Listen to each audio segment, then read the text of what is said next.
學英文有冇諗過，其實唔係報得多班就一定叻？有啲家長會話：我報咗3個興趣班，請咗外籍老師，點解個仔英文都唔突出？歡迎收聽 Double R 英語整合法，我係你嘅主持人路雲娜老師。你有冇見過1歲都未夠嘅小朋友已經被帶去英文 playgroup， 外籍老師、家傭都變成英文導師？家長成日講英語沉浸式環境同語言輸入，但你有冇諗過咁多技術名詞，其實學英文係咪要好似學游水一樣，不斷上理論課，定跌咗落水先識游？今日我會帶你拆解點解香港家長咁緊張英文，學校教學有咩特色，同埋學生點解仲有咁多英文恐懼。最緊要我會俾3個實用策略你，令你小朋友對英文由怕變愛。你會唔會以為只要講流利英文就真係贏晒？其實語言學好多時係冰山一角，表面叻講，底層嘅讀寫技巧先至係關鍵。沉浸式環境就好似訓練游水嘅水池，但如果冇正確嘅教練同訓練方法，即係教學策略，只係不停跳落水，未必學得精。準備好未？等我帶你探索，興趣先係最強動力，唔係教得多就得。你有冇發覺香港家長對英文嘅渴求簡直可以用癲狂形容？唔單止報興趣班，連家中每一個成員都要幫手講英文。其實咁做背後係咩心態？如果你係家長，你會唔會1日24小時都想小朋友用英文睇卡通、玩 app， 甚至日常傾偈都要加啲英文？呢種情況我哋叫做語言焦慮，即係怕子女輸在起跑線。而今時今日，語言輸入同文化滲透呢2個名詞好容易變成壓力來源。家長怕自己唔做得夠，孩子會唔會落後？但你細心諗，其實咁多外在資源，點解仲有學生怕英文？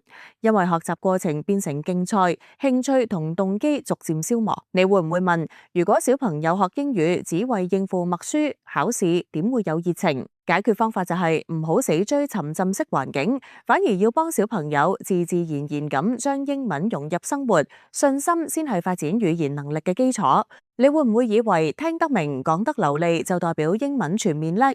其實語言有4大基本技能：聽、講、讀、寫。4 generic skills 缺一不可。我見過好多國際學校學生講得好流利，但一寫作文就冇信心。點解？因為語言輸入 language input 同語言輸出 language output 唔一定同步。你可能會問，咁多英文老師點解唔特登教拼音文法？事實上，母語者教英文係以第一語言思維上堂，唔會刻意拆解技巧。但作為香港學生，即係第2語言學習者，必須有系統咁學認字、串字、寫作。好似游水，你睇幾多比賽都未必識游，因為真正嘅技能要分開訓練，讀寫能力要額外練習，先可以建立基礎。家長記住，唔好以為淨係浸多啲英文就自然叻晒，針對性訓練讀寫，才能幫小朋友英文全面進步。默書對好多小朋友來講真係噩夢。你有冇睇過小朋友一見到要默生字就即刻面青？但默書唔一定要死記硬背，可以試下分級學習法 （Tiered Learning Approach）， 將生字分淺、中、難，由易到難，一步步建立信心。例如 cupboard 同 blackboard。級你識得串，專注搞掂 board 就得。有家長會問，個字咁長，好難記走。其實可以用生字聯繫 word association 去記，例如 cupboard 同 blackboard 都有 board， 咁記憶即刻深刻好多。你諗下，每次默書都用分段同聯想，唔會一味硬食，壓力自然減，信心反而增。建立分段逐步學習嘅習慣，可以大大減低默書恐懼。小朋友一有自信，學習英文自然快得多。學英文真係可以好玩，點解唔試下將默書變成一個故事？其實小朋友最中意聽故事，同時記憶力亦會提升。例如全 board 可以諗下 B for banana、O for orange、A for apple、R for run、D for dance， 每個字母都代入一個情節。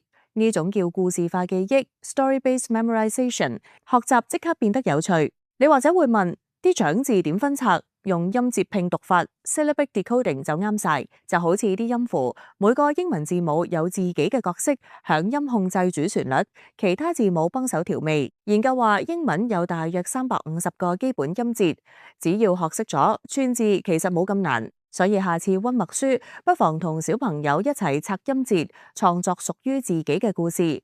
親子學習時光又增值，英文水平又提升。講到尾，你可能都會問，點先真正可以幫小朋友學好英文？今日我想你記住3個重點：一、興趣為本，唔好將學英文變壓力；二、分級分段建立信心，唔好一次過食晒成條魚；三、將學習過程故事化，提升記憶力同參與感。建議你即刻行動，今日就揀一個生字，同小朋友一齊拆音節，再發揮想像力，編個屬於你哋嘅小故事。默書唔再係壓力，而係親子樂趣。今日我哋由家長焦慮講到4大技能、分級學習法，再去故事化同音節拼讀。下集我會拆解多關於學習英文嘅奧秘，唔想錯過，快啲 subscribe 嗰個 channel 啦。最後提提你，今日嘅內容如果幫到你，記得 like 同 share 俾其他家長，一齊幫小朋友贏在自信而唔係壓力。下次再見，拜拜。